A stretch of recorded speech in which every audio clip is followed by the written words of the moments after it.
Fala, galerinha! Vamos nessa, né? Para estamos evento aqui na área contigo, trazendo mais um vídeo de aula, dica, revisão, comentários, qualquer coisa sobre temas importantes do nosso queridíssimo direito para o concurso público e falaremos sobre direito administrativo nesse vídeo. E, aliás, um tópico extremamente interessante que você encontra dentro de organização da administração pública e que é aquele típico tópico que eu posso brincar um dia antes da prova e falar, eu acho que vai cair isso aqui e eu tenho 90% de possibilidade de acertar e você vai ter 100% de certeza de que eu sou muito bom porque eu acertei o que caiu na prova, quando na verdade eu só fui por onde era óbvio.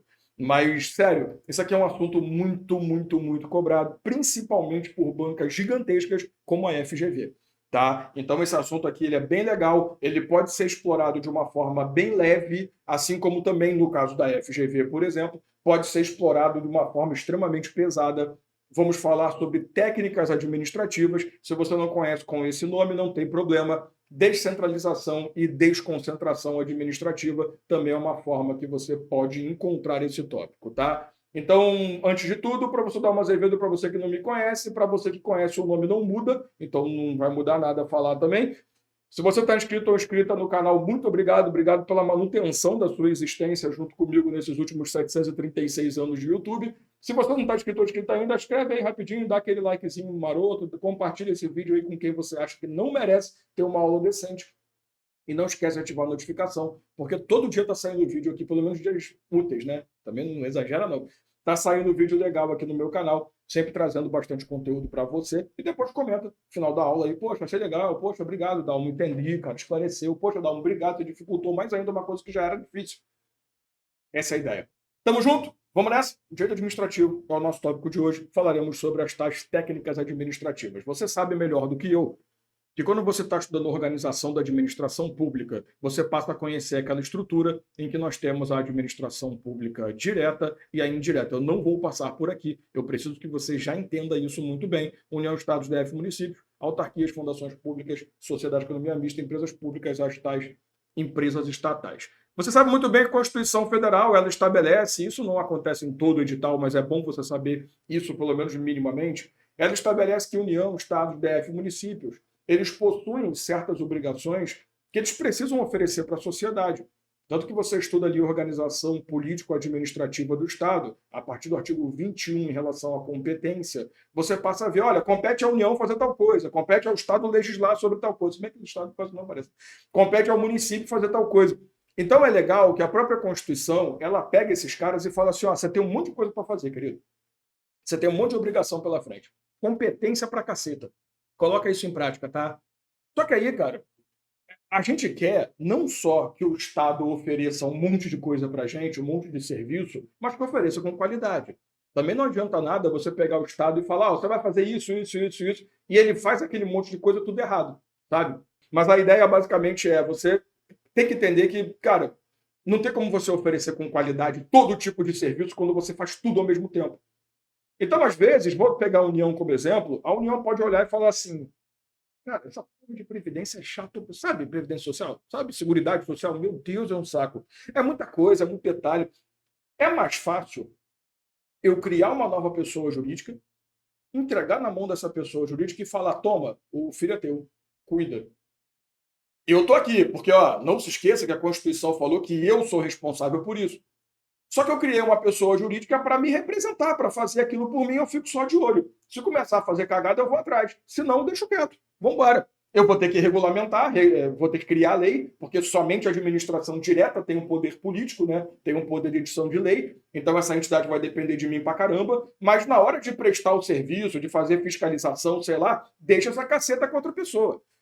A partir do momento que uma unidade federativa ela se vê na necessidade de entregar para uma nova pessoa jurídica, para uma nova entidade, a prestação de um serviço sem que isso seja uma entrega para iniciativa privada, nós passamos a ter uma técnica administrativa muito interessante conhecida como descentralização. Porque a descentralização nada mais é do que o momento em que você tem a administração direta olhando para frente e falando, quer saber? Vou empurrar no rabex de outra pessoa. E aí surge a administração indireta. A descentralização é o motivo pela existência da administração indireta. A União chega e fala, não quero mais, entrega na mão de uma autarquia, seja bem-vindo ao mundo INSS. INPS, INAMPS, aquela porrada de coisa. Né? Você entendeu a lógica disso aqui? Então, toda vez que você fala em descentralização, você fala nessa entrega de uma competência ou de uma determinada razão de existir para uma outra pessoa jurídica. Esse ponto aqui é muito importante. Toda vez que você fala em descentralização, você necessariamente tem o surgimento de uma nova pessoa jurídica, com autonomia, com estrutura própria, com as suas próprias condições de funcionamento. Tá? Então, muita gente tem problema nisso. Quando fala descentralizar, surgimento de uma nova pessoa jurídica. Não necessariamente que eu esteja criando, tá? Porque quando você descentraliza, também existe a descentralização para terceiros, que sai dessa estrutura aqui e passa a ser apenas uma descentralização para uma pessoa jurídica ou para uma pessoa física da iniciativa privada que vão não compor a administração pública, mas agir em nome dela. Normalmente, quando você tem a descentralização de serviços públicos, né? Daqui a pouco eu estruturo isso para você. Mas, ó, basicamente, a razão de existir da administração indireta é a técnica descentralização. Mas, porém, contudo, todavia, entretanto, nem sempre a União pensa assim, vou criar uma nova pessoa jurídica. Porque às vezes ela pensa, puta merda, não é que a gente não consegue oferecer isso, é que isso seria melhor ofertado para a sociedade se fosse mais organizado. Eu não preciso criar uma nova pessoa jurídica. Eu posso pegar a estrutura que já existe, já pronta, e internamente fazer uma subdivisão, uma distribuição ali de competências para ficar uma coisa mais melhor prestada, mais organizada. Eu não queria usar essa palavra de novo, mas é a melhor palavra que tem. Porque pensa no seguinte, nem toda empresa precisa terceirizar um serviço. Ela pode, opa, vamos melhorar? Vamos, cria um departamento só para isso. Olha, vamos separar os departamentos tal e tal para a gente poder prestar o serviço melhor. Então, olha bem, eu não estou chegando e falando, ô, pessoa jurídica nova, toma, se vira nesta merda. Não, o que eu estou fazendo é simplesmente pegando a pessoa jurídica que já existe, uma estrutura já existente, e fazendo uma organização interna, que a doutrina gosta de chamar de criando centros de competência, só que dentro da mesma estrutura já existente. Logo, se eu estou fazendo isso, se eu estou mexendo internamente, eu não preciso criar uma nova pessoa jurídica. Eu vou criar um órgão público. E se você sabe muito bem o que é um órgão público, você entende isso de uma forma bem simples. Se você não sabe, por favor, não esqueça de aprender um órgão público antes de entender bem isso aqui, tá? Porque quando você tem uma pessoa jurídica já estabelecida e ela resolve se dividir em centros de competência para poder oferecer um determinado serviço melhor, a pessoa jurídica se mantém. Eu não estou criando várias PJs, não estou mesmo. O que eu estou fazendo é pegando essa PJ e reorganizando internamente. Eu posso um dia destruir isso daqui e juntar esses dois lados, não tem problema. Você gostou do meu desenho? Se você conhece algum artista e algum pintor clássico, me indica, porque eu quero expor essa coisa. Hoje qualquer porcaria é arte, né? Só botar um óculos no canto que tem um imbecil gasta cá. Olha só, a grande lógica aqui é que quando você... Te acordei com um grito? Não, né? Quando você fala em desconcentração, você tem necessariamente esse entendimento de que você não tem uma nova pessoa jurídica. Porque na desconcentração você tem uma repartição interna, e aqui que está a palavra abençoada, interna, de competências. Então, pô, peraí, se a União está criando o INSS, está criando, é uma nova pessoa, é uma nova, vai lá, se vira, dane-se, eu estou de olho. Não tem hierarquia. Concorda comigo? Porque se eu estou me entregando na mão de uma outra pessoa e estou dando autonomia para ela, não tem hierarquia. Ela está vinculada a mim ainda, porque fui eu que criei. Mas não tem hierarquia. Ela vai agir como ela acha que deve. Quando eu falo em desconcentração, não. Como eu estou dentro da mesma estrutura, eu só estou reorganizando internamente, eu tenho hierarquia. Eu tenho uma estruturação interna bem feita. Então, eu já posso muito bem fazer um controle um pouco maior sobre os atos. Por isso, se você consegue enxergar isso, tem sempre um detalhe que eu gosto de falar: descentralizar e desconcentrar. São duas coisas que me fazem acertar 100% das questões de prova. Ou eu vou pela ideia de que na descentralização você tem a formação de uma entidade ou de um ente público, isso significa necessariamente uma pessoa jurídica própria, ou na desconcentração você tem a formação de um órgão, descentralizar, desconcentrar, um órgão público, que você sabe que o órgão público não tem personalidade jurídica própria, ele pode ter personalidade judiciária, mas isso é outra conversa para um outro dia. Mas jurídica? Não, não tem. Por outro lado, eu também gosto de olhar por esse ângulo. Na descentralização, você tem vinculação entre as partes. Porque se a partir do momento que eu olho para aquela autarquia, por exemplo, eu vejo que ela está fazendo um monte de agada, eu desfaço ela e crio uma nova. Ou então, sei lá, eu vou lá e dou uns esporros, lá dou uma melhorada, dou uma mexida. Na desconcentração é mais fácil, porque aqui existe subordinação, existe hierarquia. Então aqui tem chefia, tem a porra toda. O ente que cria não é chefe do ente criado, mas a entidade que se desorganiza, ou melhor, se reorganiza internamente, ela tem sim um poder sobre a outra. Então, cara, se você olhar uma questão de prova e analisar por esses dois pontos aqui, você tem 98,75 comprovado cientificamente por cento de chance de acertar a questão. O resto vai na vírgula, entendeu? Vamos fazer uma questão sobre isso? Para a coisa ficar bem clara. E eu vou falar de descentralização melhor com essa questão aqui, tá? Em relação à desconcentração e descentralização da administração pública, assinale V para afirmativa verdadeira e F para falsa, ainda bem, né? Se fosse o contrário, ia ficar meio difícil fazer a questão. A descentralização mantém hierarquia, matou. Porque quando descentraliza, você cria ente, nova pessoa jurídica, autonomia, falso. Olha que fácil, cara. Até o Dalmo aprende. Gente, coloca isso na cabeça. Se você acordar um dia assim, poxa, eu tô meio triste, eu não tô a fim de estudar, tô com dificuldade, pensa assim, porra, mas o Dalmo aprendeu, cara. E o Dalmo aprendeu. Isso é o motivacional que eu uso há 22 anos, tá? É depreciativo? É. Pega a mão para mim? Pega, mas eu acho que te ajuda. A outorga é um exemplo de descentralização. Vamos devagar. Aqui está o ponto que eu queria conversar com você. Quando você descentraliza, a descentralização ela tem duas vias.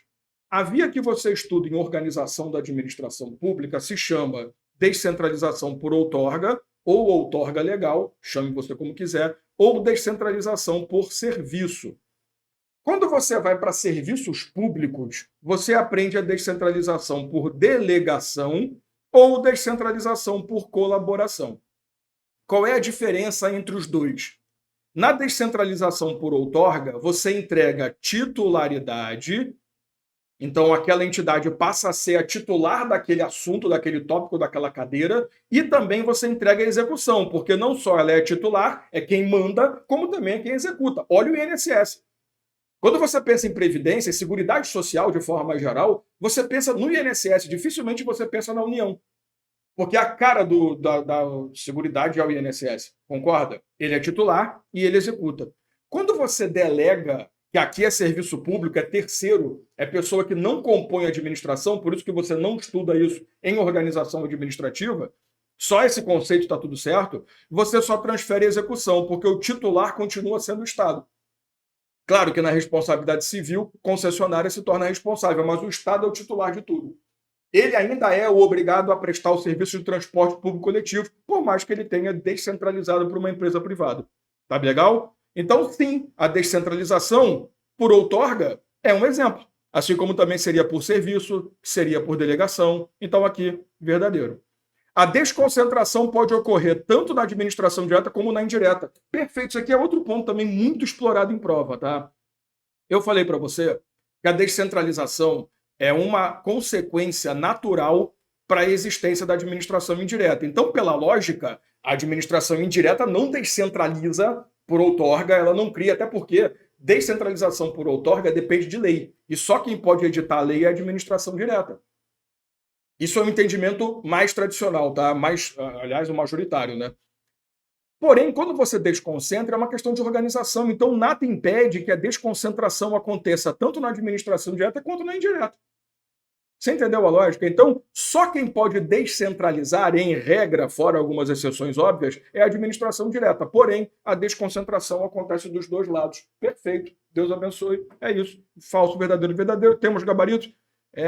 Temos. Letra D de Dalmo. Olha que incrível. Eu sabia que eles iam me homenagear. Só mais uma. Na administração pública, descentralização e desconcentração são conceitos relacionados à distribuição de competências e responsabilidades. Olha, já posso apresentar um jornal. Assinale a opção que apresenta uma característica de desconcentração. Então já sabe, né? O órgão público não tem hierarquia, não tem personalidade própria, não tem patrimônio próprio, não tem vontade própria. Dalmo, né? Transferência de competência e criação de entidade autônoma. Parei. Distribuição interna, interessante, que é descentralização externa. de funções dentro de uma mesma entidade ou órgão. Ele deixa muito claro, cara, distribuição interna dentro, né? Desculpa. Tá, eu sei, eu não sou professor de português, mas, cara, ele deixa muito claro que ele está falando de uma entidade que não está surgindo, é uma que já existe, que está apenas se organizando. Para mim, já seria aqui, porém, não se esqueçam que questão de múltipla escolha podem ter respostas mais completas, tá? Então, vamos olhar as outras. Maior autonomia da entidade em relação ao poder central. Impossível ter autonomia se é um órgão público. Poder central é o poder criador, tá? Operação de forma independente do governo, impossível também, porque ele não tem autonomia. Flexibilidade na prestação do serviço público, então ele vai ter autonomia. Não, também não. Então, realmente, o gabarito, letra B, de bucéfalo. Tamo junto? É isso, tranquilo. É um assunto que cai bastante, mas é um assunto até certo ponto tranquilão de se estudar. Claro, existe um momento certo para estudar isso. Você tem que começar entendendo a organização da administração pública, regime jurídico-administrativo, olhar a administração direta e indireta para depois vir para cá. Falar de órgão público e depois você chega aqui.